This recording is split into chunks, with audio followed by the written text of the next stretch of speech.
بسم اللہ الرحمن الرحیم۔ محترم دوستو، امام علی مقام امام حسین علیہ السلام نے کوفہ سے مسلسل کوفیوں کے خطوط ملنے پر اپنے بھائی مسلم بن عقیل کو کوفہ کے حالات جانچنے کے لیے روانہ کیا، اور مسلم بن عقیل رضی اللہ تعالی عنہ نے جب وہاں جا کر حالات کو سازگار پایا تو امام حسین علیہ السلام کو کوفہ کے حالات سے آگاہ کیا اور ان کو جلد از جلد کوفہ آنے کا پیغام دیا۔ محترم ساتھیوں، جیسا کہ آپ جانتے ہیں کہ امام مسلم بن عقیل اور ان کے دونوں بیٹوں کو بے دردی کے ساتھ شہید کر دیا گیا تھا۔ جب حضرت مسلم بن عقیل کوفہ پہنچے تو اس وقت گورنر نعمان بن بشیر تھا، جو کہ اہل بیت کا محب تھا اور صحابہ کرام میں ان کا شمار ہوتا تھا۔ انہوں نے امام مسلم بن عقیل کا پرتپاک استقبال کیا اور کوفیوں سے ان کی بیعت کروانے میں اہم کردار ادا کیا۔ دوستو، یاد رہے کہ کوفہ میں یزید کے نہایت قریبی لوگ بھی موجود تھے، جنہوں نے بظاہر تو امام مسلم بن عقیل کے ہاتھ پر امام حسین کی بیعت کر لی تھی، لیکن اندر وہ یزید کو کوفہ کے حالات کے بارے میں بتا رہے تھے اور اس کو خطوط لکھ رہے تھے کہ کوفہ تمہارے ہاتھ سے نکلنے والا ہے۔ اگر تم کوفہ کو اپنے زیر تسلط دیکھنا چاہتے ہو تو جلد از جلد یہاں کے گورنر نعمان بن بشیر کو معزول کر کے اپنے کسی خاص کو یہاں کا گورنر بنا کر بھیجو۔ تو یزید نے فوراً نعمان بن بشیر کو معزول کیا اور ایک چالاک اور شفاق شخص عبید اللہ ابن زیاد کو کوفہ کا گورنر بنا کر کوفہ روانہ کر دیا۔ عبید اللہ ابن زیاد معاویہ ابن ابی سفیان کے دور میں اپنے باپ کے ہمراہ حکومتی عہدوں پر فائز رہا تھا، اور یزید نے بھی اپنے باپ معاویہ ابن سفیان کی روایت کو برقرار رکھتے ہوئے اس کو اہم ذمہ داری سونپی۔ عبید اللہ ابن زیاد ایک لالچی اور ظالم شخص تھا۔ اس نے یزید کی طرف سے ملنے والی مراعات اور آگے مستقبل میں مزید اقتدار اور اہم عہدے ملنے کی لالچ میں امام مسلم بن عقیل اور ان کے بیٹوں کو بے دردی کے ساتھ شہید کروا دیا۔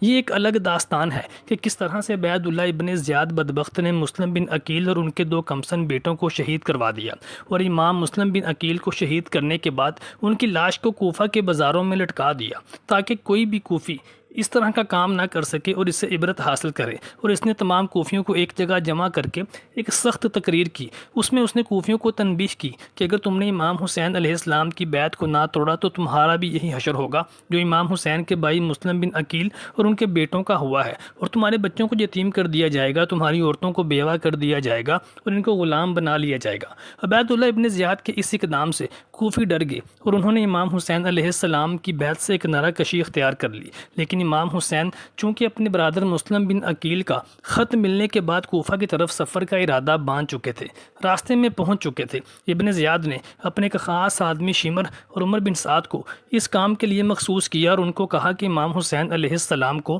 معاہدہ کر کے یزید کی بیعت پر مجبور کیا جائے۔ شمر نے عمر بن سعد، جو کہ ایک مشہور صحابی رسول حضرت سعد بن ابی وقاص رضی اللہ تعالیٰ عنہ کا بیٹا تھا، اس کو حکم دیا کہ وہ ابھی جائے اور امام حسین علیہ السلام کو کوفہ داخل ہونے سے پہلے یزید کی بیعت کرنے پر مجبور کرے، اور اگر وہ ایسا نہ کریں تو ان کے ساتھ جنگ کرے۔ عمر بن سعد نے کہا کہ ابن زیاد کا حکم تو کچھ اور ہے، وہ تو امام حسین علیہ السلام کے ساتھ معاہدے کرنے کا حکم دیتا ہے اور تم امام حسین علیہ السلام کے ساتھ جنگ کرنے کا کہہ رہے ہو۔ تو شمر نے عمر بن سعد سے کہا کہ تمہارے لیے شام کی ایک ریاست رے کی حکمرانی کا پروانہ میرے پاس موجود ہے، اگر تم امام حسین علیہ السلام کے ساتھ جنگ کرو گے، ان کو شکست دو گے، تو ہی تمہیں شام کی اس ریاست رے کی حکمرانی ملے گی۔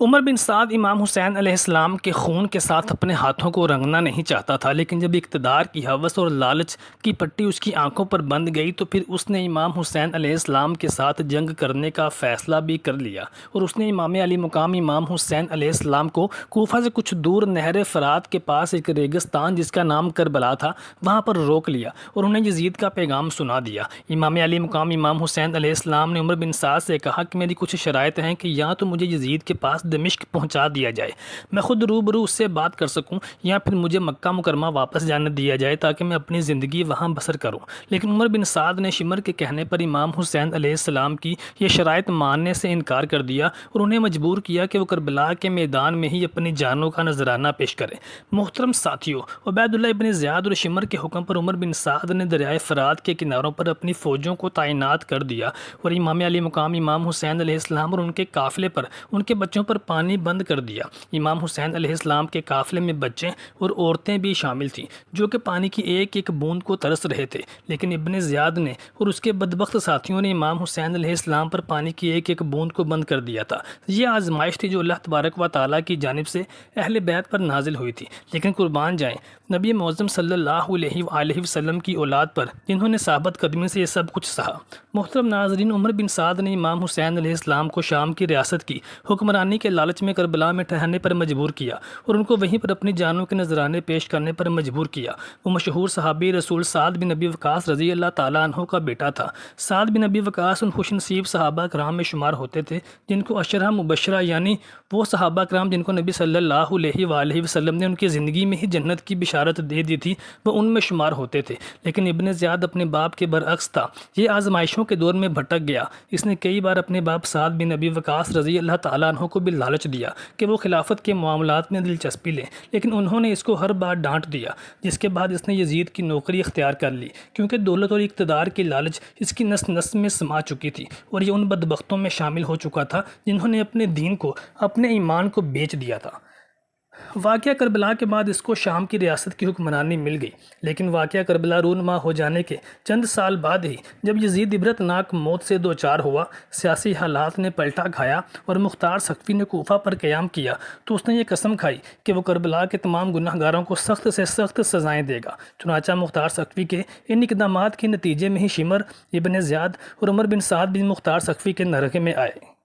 عمر بن سعد اپنے ایک عزیز کے گھر میں جا چھپا، لیکن مختار سقفی کے سپاہی اس کو ڈھونڈتے ڈھونڈتے وہاں بھی آن پہنچے اور اس کو گرفتار کر کے مختار سقفی کے سامنے پیش کر دیا گیا۔ مختار نے عمر بن سعد سے پوچھا کہ کیا تیرے باپ صحابی رسول نہ تھے؟ کیا تو نے اپنے باپ سے نبی صلی اللہ علیہ وآلہ وسلم کی اور ان کی آل اولاد کی محبت نہ سیکھی تھی؟ کیا تو یہ نہ جانتا تھا کہ امام حسین کون ہے؟ اور تو نے صرف دولت اور اقتدار کی لالچ میں خان وعدہ رسالت پر ظلم و ستم کے پہاڑ توڑ دیے، ان پر پانی بند کر دیا، ان کو کربلا کے تپتے صحرا میں پڑاؤ ڈالنے پر مجبور کیا۔ عمر بن سعد ندامت سے اور شرمندگی کے آنسو رونے لگا اور مختار سقفی سے معافی کا خواستگار ہوا، لیکن مختار سقفی نے کہا کہ میں تجھے اگر یہاں معاف کر دوں گا تو بروز قیامت اللہ تعالیٰ اور اس کا رسول مجھے ہرگز معاف نہ کریں گے۔ اور مختار سقفی نے حکم دیا کہ عمر بن سعد کا سر قلم کر کے اس کی لاش کو جلا دیا جائے، اور مختار سقفی کے حکم کی تعمیل کی گئی اور عمر بن سعد عبرت ناک انجام سے دوچار ہوا۔ محترم ساتھیو، اللہ تعالیٰ سے دعا کرتے ہیں کہ اللہ تبارک و تعالیٰ ہمارا خاتمہ بھی نبی کریم صلی اللہ علیہ وآلہ وسلم